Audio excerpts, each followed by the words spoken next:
मेरी एक कविता प्यार या मेरा कोई मजाक बना रहे हो। कमाल करते हो मुझे समझ ना पाओ तो मेरे आंसुओं से सवाल करते हो। दिल से दिल मिलाना सीख ना पाओ तो हमेशा दिल जलाने की बात कहते हो। मेरे सपने पूरे ना कर पाओ तो रात भर जागने की बात कहते हो। मुझ पर अपना भरोसा ना दिखा पाओ तो सैकड़ों जवाबों की मुझसे उम्मीद रखते हो। मुझ पर अपना समर्पण ना कर पाओ तो मेरे लिए धोखे का जाल बिछाते हो। मेरे दिल का इलाज ना कर पाओ तो मेरी बीमारी को नाइलाज बताते हो। नहीं बता ही दो प्यार या मेरा कोई मजाक बना रहे हो, या मेरे पिछले जन्म की कोई दुश्मनी निभा रहे हो, या मेरा पाप घटा रहे हो। नहीं आज तो बता ही दो। कमाल करते हो मुझसे खुश ना हो पाओ तो मेरी कमियों पर नजर टिकाते हो। मेरे जज्बातों को समझ न पाओ तो मुझे बदलने का प्रयास लगाते हो। कसमें वादे निभा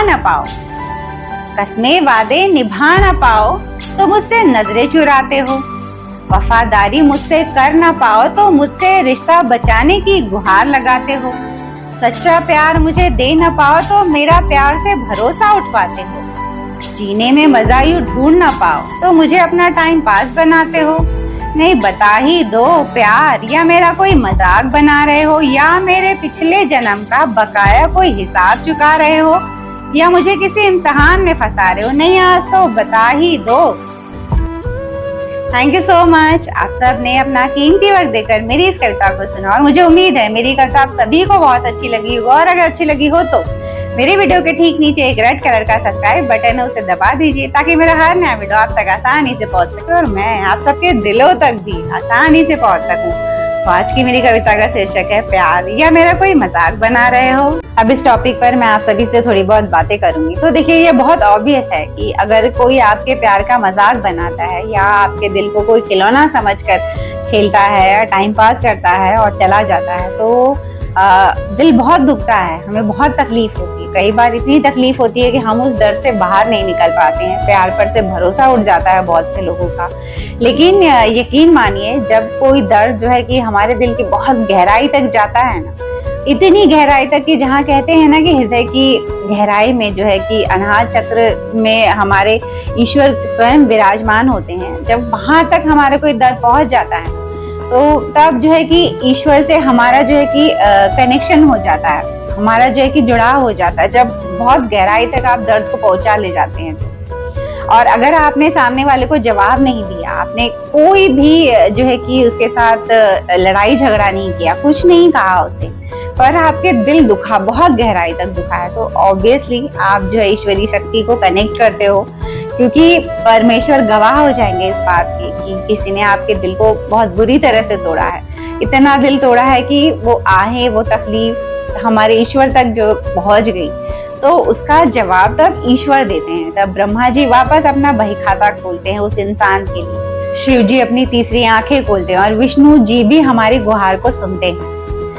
तब जब आप कोई जवाब नहीं दोगे, कहते हैं ना दुखिया का मुखिया जब सुने, तब जो है कि सच्चाई से प्रेम करने वाले हम जैसे दुखियों का मुखिया ईश्वर बनता है और उसे दंड जरूर मिलता है। अब बिल्कुल मत सोचिए कि किसी ने मेरे दिल के साथ खिलवाड़ किया, मैंने तो सच्चा लव किया था, मैंने तो सच्ची मोहब्बत की थी, पर मुझे जवाब में जो है कि ये धोखा क्यों मिला। और अगर आप झूठ के साथ है, अगर आप बेईमानी के साथ, अगर आप क्रूर हैं, अगर आप दुराचारी हैं, अगर आप घमंडी हैं, तो इसका मतलब साफ है कि आपने अपने अंदर जो ईश्वरीय अंश है उस पर मिट्टी डाल दिया। आपको बिल्कुल पता नहीं चल रहा कि कुछ शक्ति यहाँ है आप में, और वो शक्ति का सही इस्तेमाल करना है, ना कि हमें इसका बुरा इस्तेमाल करना है। कहते हैं ना कि अगर आप अच्छा कर्म करोगे तो आपको और अच्छा कर्म करने की इच्छा जागेगी अंदर से। कर्म का देखिए सिद्धांत ही यही है, आप अच्छा करोगे तो और अच्छा कर्म आपके बनते जाएंगे, आप बुरा कर्म करोगे तो और भी ज्यादा बुरे कर्म आप करने की सोचने लगोगे, इच्छा आपके अंदर जागने लगेगी। तो इस कर्म के सिद्धांत को हमें समझना चाहिए और अपनी सही जगह पर अपनी एनर्जी का यूज करना चाहिए हमें। देखिए ये भी कहा जाता है कि इस माया में रहकर हम परमेश्वर तक कभी नहीं पहुंच सकते, पर मैं आप सभी से कहती हूँ इसी माया नगरी में, इसी संसार में रहकर आप किसी एक इंसान को अपना भगवान मानकर देखिए, चाहे वो माता हो, चाहे वो पिता हो, चाहे वो पति हो, कोई भी हो, आप किसी एक इंसान को बस अपना भगवान मानकर देखिए। आप जो है कि उसके अंदर तो ईश्वरीय अंश है ना, तो बस उसे ही अपना भगवान मानिए। और देखिए वो इंसान भी आपको सुख के पल देगा, दुख के पल भी देगा। भगवान भी तो हमें सुख के पल दे रहे हैं और कुछ दुख के पल भी दे रहे हैं। अब किसी इंसान को ही अगर आप भगवान मान लोगे ना, तो देखिए वो आपके साथ एक दिन वो उसके अंदर का जो ईश्वरीय अंश है वो बढ़ जाएगा। आप उसे प्रभु प्रभु कहते रहोगे तो एक दिन वो सच में आपके लिए प्रभु बन जाएगा। वो आपको प्रोटेक्ट करने लगेगा, वो आपको बचाने लगेगा दुखों से, कहीं गिरने से। क्योंकि अगर उसे ये एहसास हो गया कि ये मेरे भरोसे जी रहा है, तो वो स्वयं आपकी रक्षा करने लगेगा।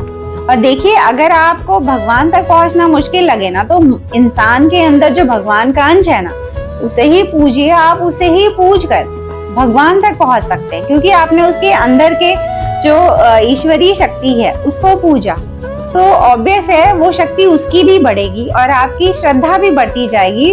तो वो इंसान भी आपको सुख और दुख उसी तरह देगा जैसे भगवान हमें दे रहे हैं।